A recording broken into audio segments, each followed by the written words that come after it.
gozaimasu. Ya, terima kasih dengan penampilan pertama kami dari teknik Toyama Ryu.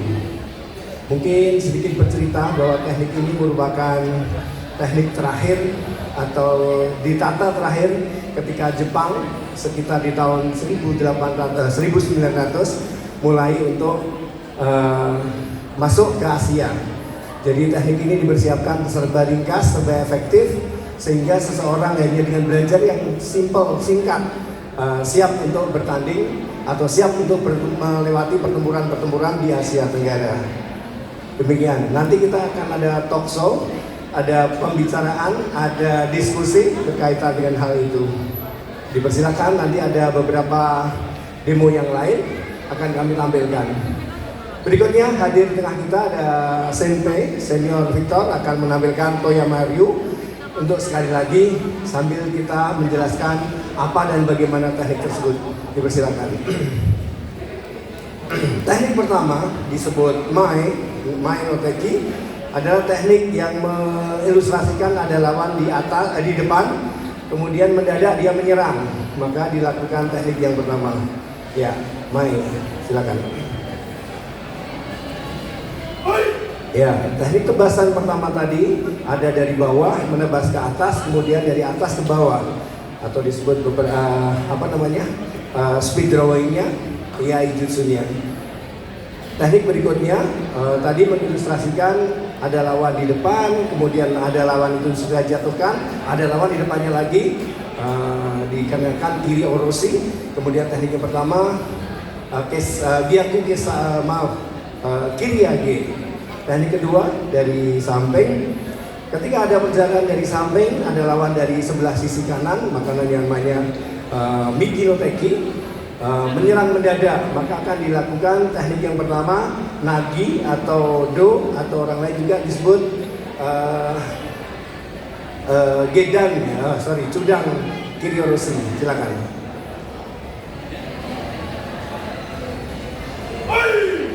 Ya, tekniknya ini sampai dengan selesai masih harus terus berwaspada, melihat lawan, kemudian fokus, dan apapun yang terjadi masih tetap dalam kesiapsiagaan. Nah, berikutnya teknik ketiga ya, Hidari no Teki, ada lawan dari sebelah sisi kiri. Silakan.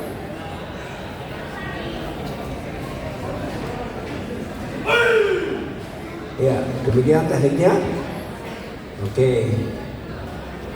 Ini mengilustrasikan lawan dari sisi sebelah kanan, sebelah kiri. Demikian kira-kira gambaran berikutnya. Mungkin nanti akan ada dialog, dipersilakan. Kita coba dengan teknik berikutnya, dengan entry level, second level yang lebih tinggi, namanya Toho. Ya, terima kasih kita berdua. Nanti sekaligus mengilustrasikan apa dan bagaimana teknik tersebut. Terima kasih.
tadi diperagakan dari setiap teknik dan beberapa fungsinya. Berikutnya kita akan mengenal Kenjutsu dari beberapa sisi. Salah satunya adalah bagaimana memanfaatkan namanya shuriken, bagaimana memanfaatkan pedang, dan seterusnya sebagai bentuk aktualisasi atau menilai pencapaian dari masing-masing personal atau pesaing masing-masing praktisi. Oke, mungkin kita mulai dari Shuriken Jutsu ya. Ya, mungkin dari sini saja. Gimana sih? Ya, silakan. Ya, ini dipraktekkan. Mungkin teman-teman yang di sana agak sedikit menghindar ya. Oke, silakan. Di dalam teknik Jutsu harus mengenal teknik, mengenal sasaran, dan melakukan bidikan. Oke, sebentar kita lihat biar clear area dulu. Memang sedikit berisiko. Oke, dipersilakan.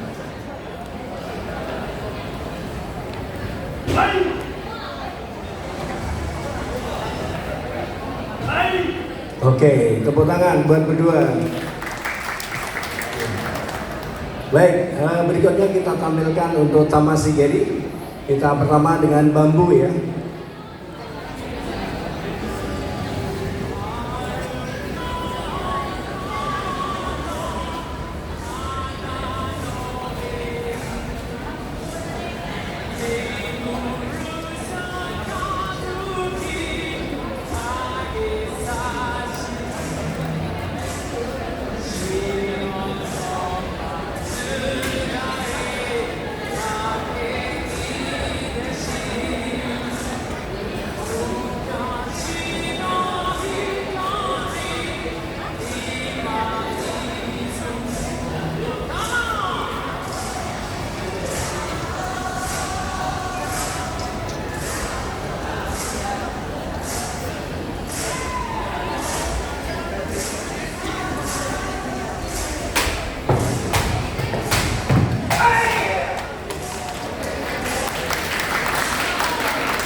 Untuk Tamashigeri dibutuhkan keterampilan pegangan, dan setiap kali mau mengerjakan harus diperiksa ketajamannya, diperiksa kekencangannya. Oke, tepuk tangan buat Susani. Oke, ya berikutnya dengan menggunakan tatami. Ya, dari media yang paling keras ke media yang paling lunak. Pastikan kencang.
Kali ini kita menggunakan sasaran dari tatami yang merupakan tikar yang digulung, direndam dulu 1 malam, kemudian diikat. Ini menggambarkan satu batang ini adalah satu batang tubuh kekuatannya. Ya, ini memperhitungkan jarak, ketajaman.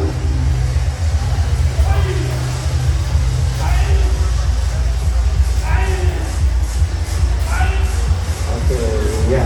Tepuk tangan buat Super Victor.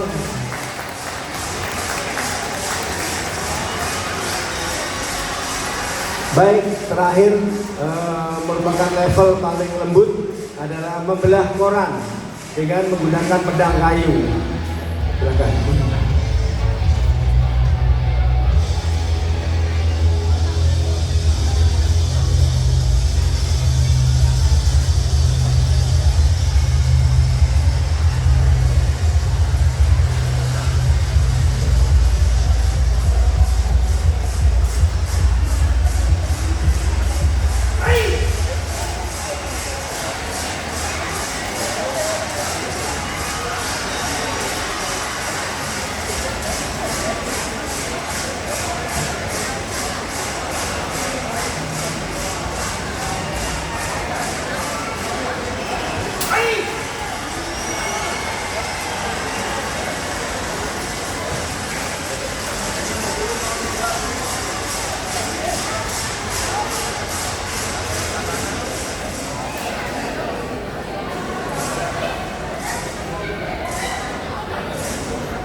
Oke, ini tadi kan ada yang mungkin kepo gitu. Kira-kira ada yang pengen coba nggak? Ya, bukan sebagai ini ya, objeknya yang dibelah ya. Tapi cobain cara berpedangnya mungkin. Ada nggak? Ada nggak? Secara lawang. Ada? Kakak mau? Oke. Ini dia. Ada yang mau coba nih? Tapi kira-kira hal utama apa dulu yang perlu diperhatikan untuk orang yang baru belajar nih kira-kira? Yang pertama perlu diperhatikan Yang pertama diperhatikan adalah bagaimana cara memegang pedang. Oke. Yang kita sebut tenouchi. Tenouchi. Oke. Mungkin boleh diajarkan? Tidak luka. Tidak luka. Oke. Tiga tangan terakhir ini relax. Dua tangan terakhir kencang ya. Ini juga begitu relax. Ini kencang. Angkat ke sini. Oke. Tarik nafas. Pada saat nafas keluarkan hembuskan. Keluarkan sambil lebat sambil hembuskan. Ya, hai. Dari satu ini dulu. Lepaskan dulu. Oke. Ya, awas di sini tidak di stop jangan bablas ya. Oke. Lagi. Ya, oke, sudah. Oke. Bentar dulu, stop dulu. Kaki kanan di depan. Diam dulu, daratnya. Titik obyeknya di sini ya. Titik obyeknya di sini. Kemudian kita belah di mana saja di sini dengan kecepatan. Ya, oke, silakan. Oke.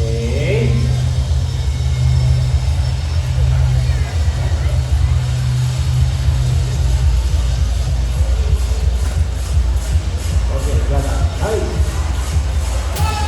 Oh. Ya. Oke, sekali lagi. Mau coba? Mau coba sekali lagi? Oke, udah. Oke. Coba sekali lagi, silakan. Yuk. Oke, dengan teknik yang sama ya. Yuk. Oke, lagi.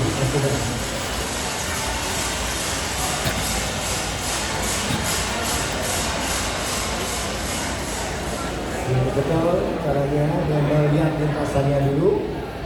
Oke, Anda belum beruntung.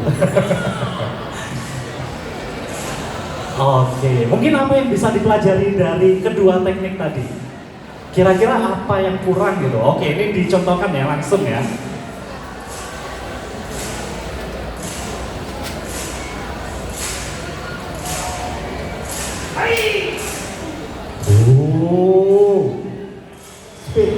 agak ragu-ragu gitu ya.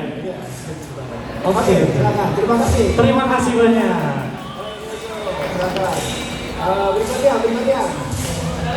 Cewek mungkin. Oh ini udah ada. Sudah ada. Oke, dengan teknik yang sama ya. Bayangkan depan Anda itu mantan ya. Oh nggak punya.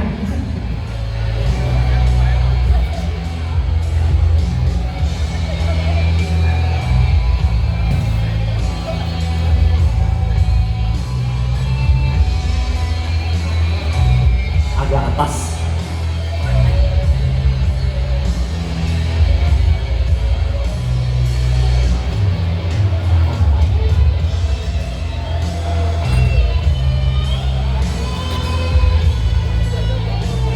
Oke, perlu diingat tadi tekniknya dan juga kecepatannya sangat mengayunkan ya.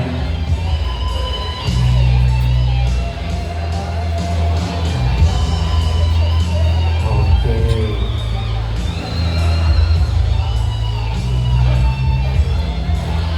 Oke.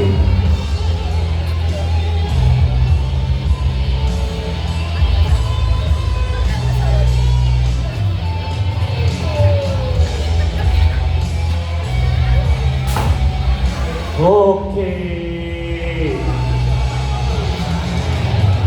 Aman ya. Oke.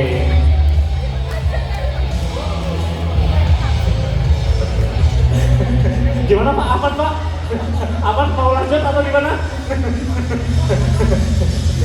Fokus ya. Tim medis ada kan ya? Ada. Aman Sony, aman.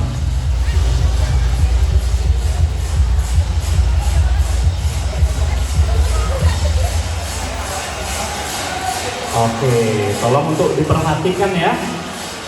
Fokus. Oke.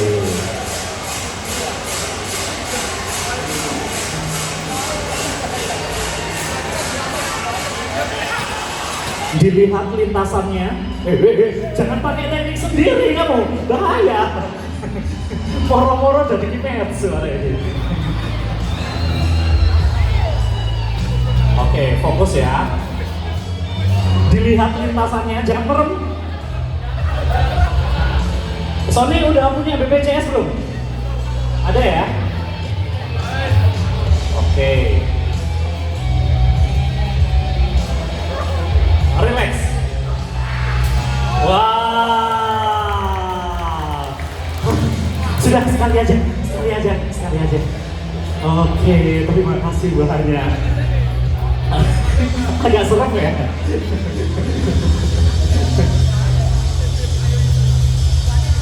Oke, dengan teknik yang sama ya.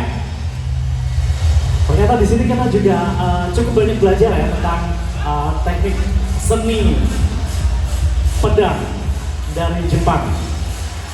Karena ini nggak sembarangan ya. Belum lagi kalau teman-teman yang ikutan Cosworld tuh pegangnya pedang yang asli tapi belum punya tekniknya. Aku sarankan kalian harus belajar dulu. Wow, keren. Lurus dan simetris ya. Oke.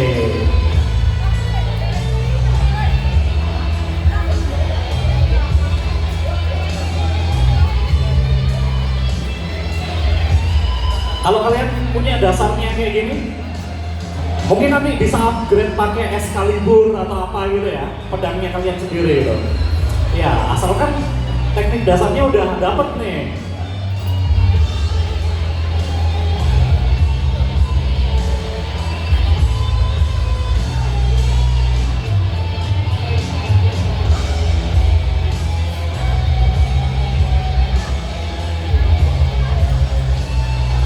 Oke, dengan teknik yang sama ya.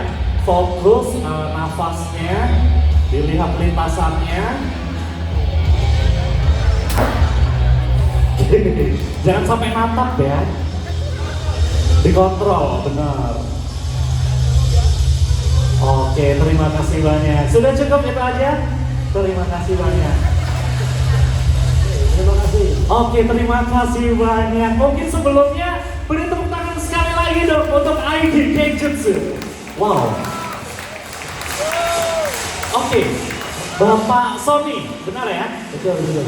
Bapak Sony, ini ya teman-teman di sini dari tadi udah tegang nih. Walaupun kelihatannya kayak bermain pedang, soalnya banyak teman-teman cosplayer yang weaponnya bawa itu pedang, tapi mereka banyak yang belum tahu tentang teknik-tekniknya, terutama dasarnya aja kayak cara pegang. Tadi kan cukup ada teknik yang ini relax, yang ini kuat gitu, supaya semuanya berjalan lancar gitu. Nah, kalau ngobrolin soal Kenjutsu sendiri nih, apa sih bedanya sama yang Kendo kan juga pakai pedang tuh. Ini Kenjutsu di sini apa bedanya? Baik, terima kasih. Jadi untuk pertama, kalau Kenjutsu itu adalah jutsu, itu adalah style, way atau cara, jadi teknik gitu. Jadi kalau bilang Kenjutsu adalah kita bagian teknik membicarakan tentang pedang atau teknik pedang. Kalau ini orientasinya life and death. Oke. Jadi ada ini ya, apa namanya, suasana tertentu untuk baik. Terus kemudian naik di atasnya ada bukan naik di atasnya, berkembang searah waktu ada namanya kendo. Kalau sudah bukan zamannya perang lagi, maka yang muncul adalah do. Jadi adalah filosofinya. Jadi bagaimana untuk sport. Iya. Sport. Kalau kendo lebih sport, kalau kenjutsu lebih pada life and death. Ya, kira-kira begitu. Oke, jadi itu ya perbedaannya antara Kendo dan juga Kenjutsu tadi ya. Jadi Kendo juga berkembangnya dari Kenjutsu berarti ya. Betul. Oke, ini awalnya ya berarti. Disederhanakan, kemudian diorientasi untuk sport, untuk apa, kompetisi. Iya. Oke. Soalnya aku sendiri juga mungkin teman-teman di sini banyak event-event yang apa ya, kita di event biasanya jarang melihat yang tradisionalnya yang beneran murni dari stylenya gitu. Nah, kalau ngomongin filosofinya tadi kan, filosofinya Kenjutsu sendiri tadi katanya hidup dan mati ya. Apa ada yang lebih detail lagi tentang Kenjutsu ini? Kita ada perguruan namanya ID Kenjutsu ya. Jadi dalam keharmonisannya kita punya sepatu slogan namanya Katsu Kinken. Katsu Kinken, Sword Giving Life. Ya, pedang untuk memberikan hidup. Kalau di zaman waktu itu perang, selesai tumpas, mati, tebas, kita berikan dia untuk memaafkan. Dimaafkan, sehingga pada berikutnya kita menjadi lebih wise, lebih bijak. Tapi kita bisa menjadi bijak, menjadi lebih dewasa, lebih matang, itu kita dengan belajar dan menguatkan diri. Benar ini terus gitu. Maka kita sebut sword giving life, jadi pedang untuk memaafkan, pedang untuk memberi hidup. Kira-kira begitu. Oke, nah kalau di zaman sekarang nih, Aiki Kenjutsu itu kan sudah minim perang yang menggunakan pedang. Posisinya sendiri seperti apa kira-kira? Ya, kita jangan pernah lengah bahwa kita tidak akan pernah terjadi apa-apa. Semuanya baik-baik saja tanpa kita harus mempersiapkan diri dalam kewaspadaan. Bukan tekniknya saja, tetapi adalah bagaimana kita terus-menerus di dalam satu kesadaran. Benar. Misalnya kita begini ya, saya akan tahu siapa-siapa orang yang lewat satu dan kira-kira itu berbahaya. Sampai segitunya ya? Namanya awareness, yaitu dipelajari di sana. Jadi misalnya tiba-tiba bergerak gitu, saya sudah prepare. Gitu.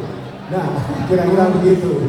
Iya juga sih. Ini bukan soal perang yang kayak masif gitu, tapi ketika ada kondisi di mana ada orang-orang tertentu yang mengancam gitu ya sifatnya ya, kita juga udah bisa siap-siap gitu.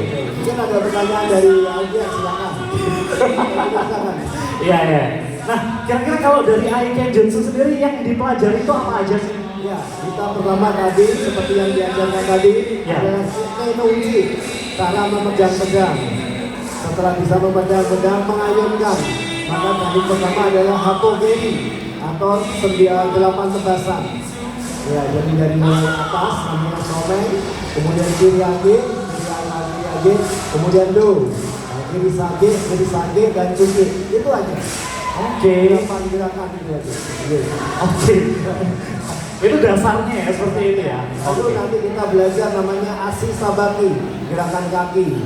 Oke. Nah, habis itu ada namanya tai sabaki, gerakan tubuhnya. Kan kaki nggak bisa gerak tanpa keseimbangan dari tubuh. Baru belajar ma'ai, misalnya harus menjaga jarak dan sebagainya. Kira-kira begitu. Oke. Nah kalau tentang seni belajar pedang ini, katanya pedang adalah suatu kehormatan gitu. Oke. Kira-kira sebelum, apakah teman-teman yang belajar di Aikenjutsu ini punya spesifikasi pedang tertentu gitu? Maksudnya untuk ukuranmu harusnya seperti ini atau gimana gitu? Baik. Secara normal pedang ketika dibawa, oke. Oke, pedang juga boleh. Satu di satu. Jadi kurang lebih ketika dibawa tidak lebih dari. Oke. Jangan sampai ke sana. Oh, I see. Cara memegangnya begini dan bisa digunakan dengan satu tangan. Selama ini orang pakai dua tangan, kita bisa menggunakan satu tangan. Jadi kita bisa menggunakan dua pedang atau pedang itu. Oh, nah kalau pedang 3 gitu kayak Zoro yang itu nggak ada ya berarti? Atau gimana? Ya, dua masih masuk akal. Iya juga sih. Soalnya ada Zoro di sini. Mungkin mau belajar langsung dari sensei ya. Oke. Nah ini aku ada disebutkan tadi sempat dengar Tameshi Giri. Itu apa? Aku kepo sih sebenarnya. Ya, baik. Tameshi Giri adalah untuk mengukur bagaimana speednya dia, kecepatan dia, powernya dia, kemudian presisi dalam mengarahkan ke objek. Jadi sebagai bentuk ukuran seseorang itu sudah mampu menggunakan pedang dengan benar. Untuk secara teknikal, Iya. jadi dia di situ ada ma'ai atau menjaga jarak, ada speed, ada irama, ada kontrol, ada nafas di sini. Bener juga ya, walaupun cukup kelihatan simple cuman membelah koran doang ya, tapi ternyata faktor-faktornya banyak sekali kayak yang disebutkan tadi, pernafasan, kontrol, habis itu emosi mungkin ya. Wah luar biasa sekali loh. Mungkin dari teman-teman di sini kalau mau belajar Kenjutsu ini mau bisa kemana kira-kira? Sensei Sony di sini cabang Surabaya. Oh, Studio kita ada di Jogja. Kami dari Jogja. Oh dari Jogja. Oke, ada cabangnya juga di Surabaya. Oke, yang pegang nanti Sensei Sony. Iya. Oke, ada lagi yang mau disampaikan kira-kira untuk warga Surabaya? Wow, jauh-jauh dari Jogja loh. Baik, teman-teman, kita di dalam kehidupan seharian kita harus lebih bijaksana. Jadi jangan utamakan emosional, jangan juga mencari permusuhan. Berusahalah untuk menjadi berguna bagi orang lain, tidak menyusahkan orang lain, kira-kira gitu. Dan tidak menjadi ancaman buat orang lain. Tetapi hidup tidak selamanya indah, bahwa kita kadang-kadang akan menghadapan hal-hal yang tidak mengenakan, maka siapkanlah diri kalian mulai sekarang. Luar biasa sekali, tepuk tangan yang meriah dong. Ternyata di sini selain kita belajar seni berpedang, kita juga dapat filosofi kehidupan. Yang mana dari cuman pegang pedang doang kalian bisa upgrade diri menjadi diri yang lebih baik gitu ya. Oke, buat yang mau join atau tanya-tanya dulu, mereka buka booth ya. Aiki Kenjutsu di sebelah kiri situ sudah ada pedang-pedang yang terpampang di situ. Buat yang tertarik langsung saja hubungin Mas Sony ya nanti ya. Bisa dibantu juga sama Bapak Sony dan teman-temannya. Oke, sudah itu aja. Terima kasih. Terima kasih banyak untuk teman-teman Aikenjutsu. Sekali lagi tepuk tangan yang meriah dong untuk mereka. Luar biasa. Semoga kita bertemu lagi di lain kesempatan ya. Oke. Wow, seru banget.